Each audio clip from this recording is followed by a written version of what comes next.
Actually, these things make beautiful clouds when the lights hit them right. You get iridescence and you get things I never did see before. Well, we got turnarounds. Commercial jets don't do that. This is I don't know this for a fact, okay? This is reported inside of a spray plane. However, it makes sense. If you're using nanoparticles, it doesn't take a whole lot of volume. You can put out huge amounts of this stuff, mixed right, out of a container just like this. I don't know if this is one they're using for weather modification that are under the listed programs. And most of what Rosalind was showing you were listed known programs. Well, these aren't listed known programs. These are military, and I'll go further. Here are trails over 40,000 feet above the layer. Well, when we went to New York, this cloud and plasma or haze layer went all the way across the country. I didn't think that was possible. Nobody ever talked about that in any kind of weather program I'd ever heard of. And which got me even more curious. Then they say, well, they had pilots on. I said, oh, there's no such thing. Well, untrue. And this was just one episode. There's been a lot of them where the FedEx pilots, on one flight, ran into 3 different spray planes flying through their fly zone. Nobody knew they were there. They didn't have transponders. That's just about as dangerous as you could get.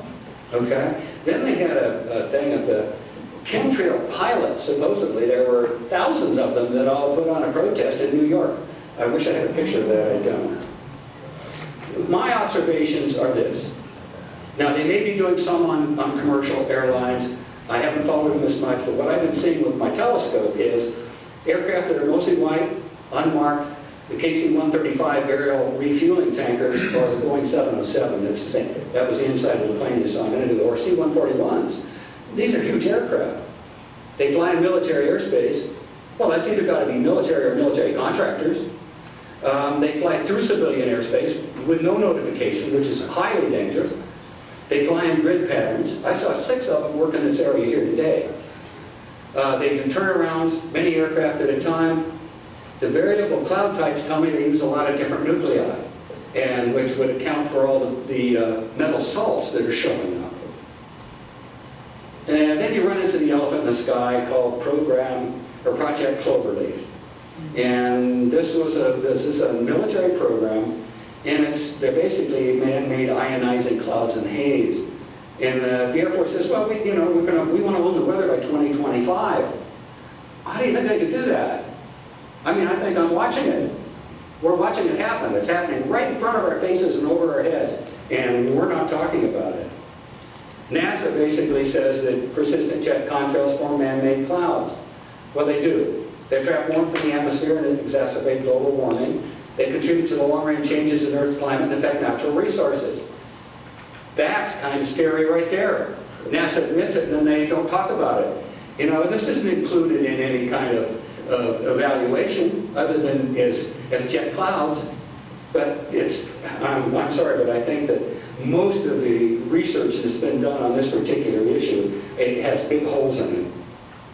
Now, if they're causative factors in global warming, which they sure are, and they could easily cause the weather chaos we're looking at and the disruption of our plant and animal communities.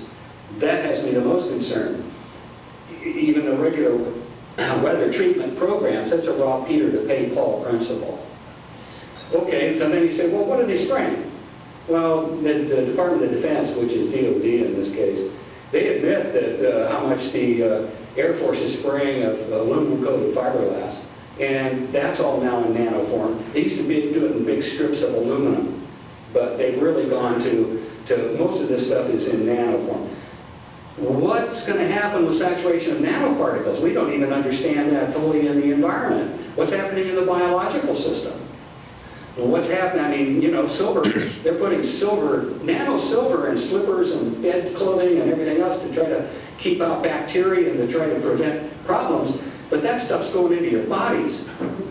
Nobody's talking about that. So why in the world would they do that? This is brought more whys. Every time I look at some of this, I go, why are you doing this? This is crazy. It's like the mad scientists have control. Yeah. Okay? Well, and then something else turned up, and also about what the DOD said was that aluminum which they use a lot of, has high electrical conduction and 10 times the reflectivity of sulfur. And it can be applied to, also they're applying biological organisms embedded in goat silk from transgenic goat milk. And it's a mixture of spider DNA and goats so that their milk produces silk fibers. And they're finding out they can embed living microbes in the silk fibers. Well, what are you doing that for? Here's a picture of nanoparticles, and that's a kind of picture of a transgenic goat milk shaft that they're using. There are other pictures of it that really show an encasement, and what they found in the encasements were bacteria that are fairly normal, Pseudomonas and a few of the others, and have been modified. Well, who's doing that? Why are they doing that? I end up with more questions than I have answers, people. I'm just going to tell you. We're getting new clouds. I mean, they're doing the spraying, and then they're creating new clouds, and they're naming them. Oh, yay, here we got new clouds. This is wonderful. I've seen 3 different reports on the holes, and this is the same picture down the bottom right that Rosalind showed. One of the reports said it was salt. One of them said it was dry ice. And then the other one indicated that they thought it was a space laser. Well, I don't know, or HARP. And I don't know what the truth of that is, other than the other patterns that I've seen were rectangular. Now that looked like something maybe an aircraft would lay. A round hole is very interesting. I'm not sure how they created that with an aircraft. When I was in the Air Force, we were using silver iodide for cloud formation. Again, water-loving metallic salts. And you either put it on with a plane, and this shows a lot of different methods, burning the propane, and these are pictures of the very things that Rosalind was talking about.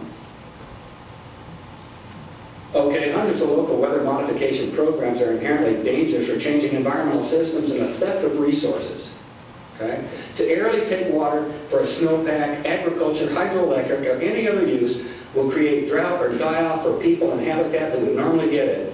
The use of metal salts, particularly in nanoform, toxify air, water, and soils and increase respiratory disease. Rosalind indicated most of that.